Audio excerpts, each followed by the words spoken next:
all y'all, it's only so many times you can go and talk to somebody. That's right. Even your family, even your mother, even your sisters, even your bestest friend, and say what happened.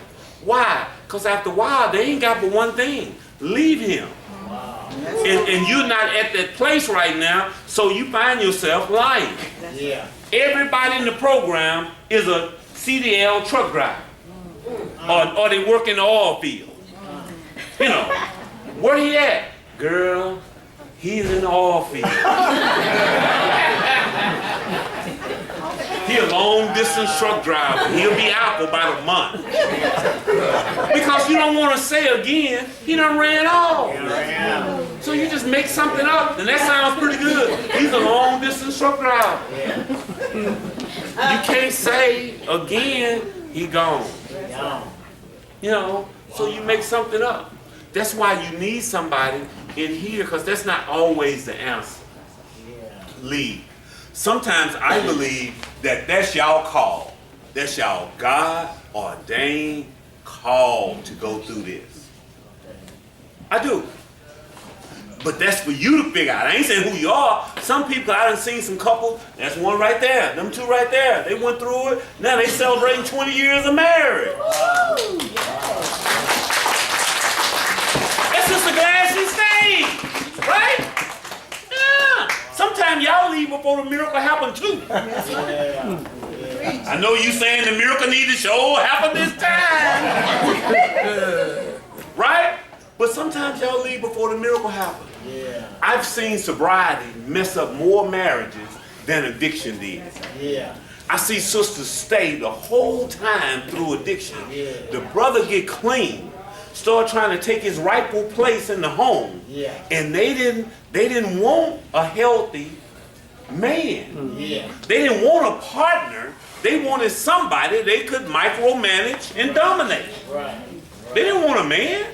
That's right. Hell, they didn't want a man, they got one.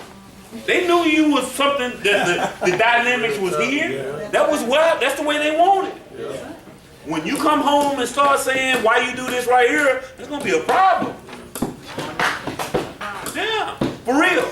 And then they divorced. I'd be like, wow, how did you go through 10 years of that? Yeah. And you couldn't go through 5 years of clean time. And I later found out it was because they couldn't handle an equal partner in the situation. Wow. Wow. Yeah, that's true. Wow. So y'all sign that. That's one of the places you sign and say, I'm gonna agree to go and do that. Now let me get me here. Ooh, I'm way too long. It says, if any member of my recovery network notices that I'm in the early stages of the relapse process by not fulfilling any of my agreed upon commitments, I would like them to. Now we said all that to say this. Now when I am tripping, this is what they say they want you to do. So that then when you do it, you can say, you said I was supposed to do this. That's right. You see what I'm saying? So, what did you write down? What you want your family to do? Confront me, contact my support network, confront me and do anything. Confront me as a team and do anything.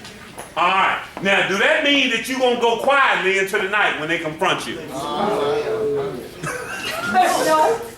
Guess what, y'all need to know that most of them put that down there. Now, guess what? Addicts, or this is the way it normally is.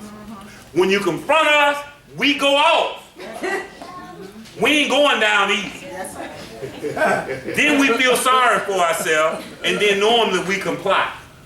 But just because I wrote it down there doesn't mean I'm going to go easy. Confront me. Bring it to my attention. I'm going off. Yeah. Yeah. Big time. And you got to be strong enough to be able to get through that. That's why I know I need a certain personality type in my support group. Yeah. If you don't like confrontation, you can't be in my support group. Yeah. Yeah. Because confronting me is confrontational. That's right. That's right. That's right. I don't want nobody to ask me nothing about nothing. That's right. Ever. That's right. Don't question me. That's right. I bet it. That's right. Oh, that's my sister right there. How dare you? You must don't know who I... Every time my wife says something to me, I tell her I taught a class on it. Yes. Thank you may be dealing with arrogance. I taught a class on it this week. And then she said something real fly like, those that can do, those that can't teach. And that runs me hot. I don't know necessarily what that means, but I think it's a shot at me. Right? Yeah. And so I don't like that. But it's confrontational. You got to get through it just because we say it, all right? And you do it. And we don't want to be told on. So what we're going to do is try to corner you off and say, don't tell nobody. I'm going to get it right this time. Don't do that. That's what he going to do. Sister, he going to say, don't call me. Don't do that. We're going to work this out together, baby. I love you. Just don't expose me. We don't need to put our business in the street. It's just, that's what we say. Boy, I say, who do I call when you mess up? I said, ain't nobody. Jesus. I'm trying to buffalo her, don't call nobody. And guess what? If she calls Herman and Derek, they got to know that I'm going to cuss them out. That's right. That's right. Right off the bat. That's right. That's right. Yeah. My sponsor, he brand new. The only time I done went off on him, he told me to do something. And then my wife asked me something. I like, they must have talked. Oh my. I said, did he call you? She said, no. And I guess it was just coincidental. I think he really called her. And I didn't like that. Whoa, partner, you ain't got but 3 years clean. You know what I mean? You're going to lose your job. You know that you can be fired, right? Talking about on me. That's right. That's right. That's right. Why am I saying that? That don't mean I ain't working a program. No, you saying, well, how you have 25 years, you would think that would be better. No. No. I still have flaws and character defects as an athlete. I just don't go to the dope house no more. I'm still got issues. Yeah. Still got issues. That's right. I just have worked through not going to the dope house. I'm still a handful. A whole lot, as my kids say. Yeah. Don't expect that they come through here and they become perfect. They just don't have that issue anymore. And you get to see what's really wrong with them once we stop using. That's what it is. Because using is just a symptom. That's right. Now you find out what's wrong with it. What's wrong with me is I deal with low self-esteem and abandonment issues. That was really what was wrong with me all along. It wasn't the dope. But when I would use the dope, it covered that up. Yeah. And I still have abandonment issues. Will push you away and then be trying to pull you to me at the same time. At the same time. That's right. That's right. If any member of my recovery network notices that I'm in the early stages, no.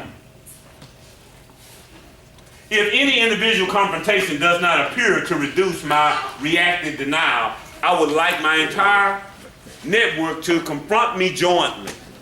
That's when now they come. And y'all need to know one another so that you can then know. Like this preacher told me one time, he said, you know what, I never asked a man how he's doing. I always ask his wife how he's doing. He said a lot of times I can just look at her and tell how he's doing. That's right. My wife's mom said, Mel is always happy and she's always smiling. I said, yes, ma'am. And she said, you know what, Mel is always happy and she's always smiling. I think that meant something. That when you got her, she was smiling. And that sister needs to continue to smile. I think that's what that meant. That's what that meant? That's what that meant. And so guess what, brothers, when they ain't smiling, or sisters, when the man ain't happy, you may have something to do with that. That's right. You know what I'm saying? And so y'all got to get to know one another as a support group so that you would know who those people are. Exchange phone numbers, all that stuff. So that then you can check and say, this is what I'm seeing, what do you see? Because what I'm seeing may not be correct. I just want to know what you're seeing. Yeah. and do whatever we can to stop this before it gets too far. Yeah. We the undersigned fully understand and support you in this plan for continued sobriety and agree to work on this plan with you as members of your network. That's where y'all sign, put y'all relationship, whether you the mama, friend, whatever the case may be, that you do that. Got it? Okay. Then it gets ugly. It says every lapse is not a relapse. Just because you slip does not mean you have to have a full-blown relapse. This right here is hard to think about and to talk about. This right here talks about if the worst case scenario happens and they go out. All right? If that happens, what you going to do? I plan to never drink or use again. If I do, for whatever reason, under whatever circumstances, I plan to quit immediately. So, August the 1st of 1992, I fell off. I had 18 months of clean time. My sobriety date is August the 5th of 1992. For the first time, I stayed out there only 4 days. I still maintained my job. I had pawned my car that time. I hadn't sold it. The guy brought it back. It was tore up, but he brought it back. And so I did not lose everything. I had that moment of clarity that they talk about.